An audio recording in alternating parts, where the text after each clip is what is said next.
अस्सलाम वालेकुम नाजरीन, मेरा नाम आदिल तनवीर है। आपको खबर देंगे कतर की, जहां पे इंडियन फ़ौज के 8 साबिक अफसरान का क्रिमिनल अदालत में केस चल रहा है और इनको सज़ाए मौत दिए जाने का इम्कान है। आखिर इसके पीछे वजह क्या है, इन लोगों ने क्या किया और पाकिस्तान की खुफिया एजेंसियों ने कतर की किस तरह से मदद की, ये सारी आज की इस वीडियो में हम तफसीलात शामिल करेंगे। सबसे पहले आपको ये बता दें कि कतर ने अपनी दिफाई हैसियत को मजबूत करने के लिए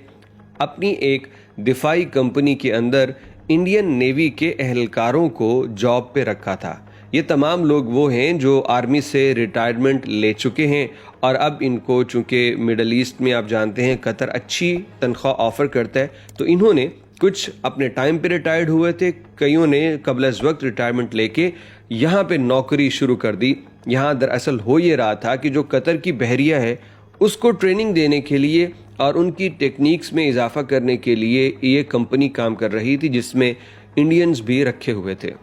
अब हुआ ये कि कतर ने इटली के साथ आबदोज़ खरीदने के मुआहदे कर रखे थे, जिनकी तफसीलात इस कंपनी के पास थी।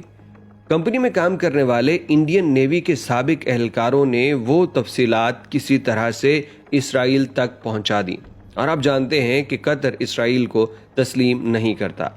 एक बहुत बड़ा गैप था, क्योंकि कोई भी मुल्क अपना कोई फौजी और दिफाई इक्विपमेंट दूसरे पे जाहिर करना पसंद नहीं करता, क्योंकि वो चाहता है कि मेरा हथियार खुफिया रहे और मैं दुश्मन पे हावी रहूं। इंडियन फौजी एहलकारों ने कतर के ये राज अफशा करके कतर की सलामती के साथ खिलवाड़ किया है, जिसके बाद इन्हें पिछले साल सितंबर में गिरफ्तार कर लिया गया था और इसके बाद इनके ऊपर मार्च के अंदर एक केस शुरू होना था, जो अप्रैल के महीने में पहुंच गया और अब बिल आखिर कल 3 मई को दोबारा इनके ऊपर चार्ज लगाए जाएंगे और इनकी फैमिलीज़ की मौजूदगी में बताया जाएगा कि इन लोगों ने क्या कुछ किया कतर को नुकसान पहुंचाने के लिए। चाहिए तो ये था कि कतर ने इनको जॉब दी तो इनकी वफादारी और ईमानदारी वो कतर के साथ ही होती, लेकिन इन्होंने वहाँ भी दगा किया, धोखे से काम लिया और इसराइल के लिए जासूसी की।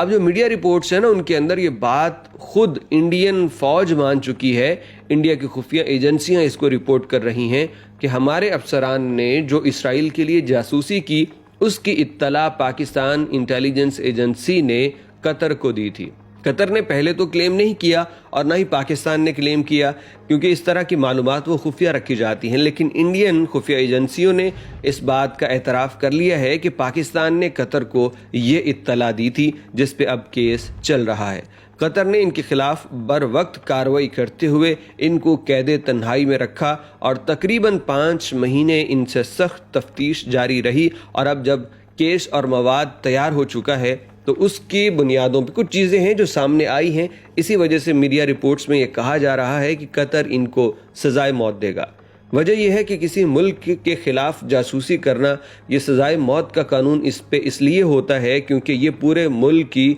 सालमियत से खेलना होता है। लिहाजा कोई भी मुल्क इस सिलसिले में बर्दाश्त से काम नहीं लेता, क्योंकि ये सिर्फ़ एक डिपार्टमेंट का नहीं, पूरे मुल्क की सलामती का मामला है। इसी को लेकर लगता यह है कि अब कतर इन लोगों को बड़ी सख्त सज़ा देगा। इसमें तमाम के तमाम कोई कैप्टन, कोई मेजर और कोई दीगर रैंक के अफसरान थे। कंपनी ने फौरी तौर पे बाकी इंडियंस को भी अपनी कंपनी से निकाल दिया और इसके बाद जो बाकी इंडियंस कतर के अंदर मौजूद हैं, उनकी जॉब्स के ऊपर भी सवाल उठ रहे हैं। इस कंपनी से तो सारे इंडियन निकाले जा चुके, लेकिन कहा जा रहा है कि इसका असर बाकी इंडियंस पे भी पड़ेगा। यानी उधर हम बार बार बात करते हैं कि जिस तरह से सऊदी अरेबिया के अंदर कुछ लोगों ने ज़ाती मुफाद के लिए अपने मुल्क का नाम बदनाम किया और जुराइम करते हैं सऊदी अरब के अंदर, ठीक वैसा ही काम कतर में लोगों ने अपने ज़ाती मुफाद के लिए किया और इंडिया यानी अपने मुल्क को बदनाम किया।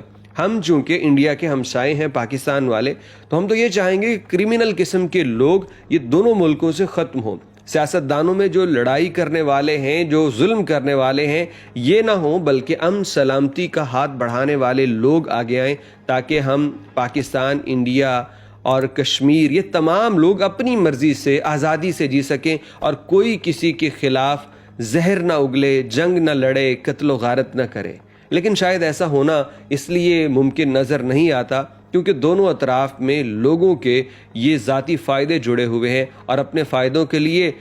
جو بڑے بڑے طاقت رکھنے والے ہیں وہ لڑائی کرواتے ہیں۔ لڑائی اور جنگ میں سارے کاروبار ہوتے ہیں، امن میں اس طرح کے کاروبار نہیں ہو سکتے جو پاکستان انڈیا کے اندر اور پھر یہاں سے دوسرے ملکوں میں جا کے کیے جاتے ہیں۔ خیر، آپ کو ایک خبر دی ہے کہ انڈین نیوی کے سابق اہلکار پاکستانی خفیہ ایجنسی کی اطلاع پہ قطر کے اندر پکڑے گئے اور اب ان کے دہشت گردی اور کرمنل ایکٹ کے تحت کارروائیاں ہونے کے بعد سزائے موت دیے جانے کا قوی امکان ہے۔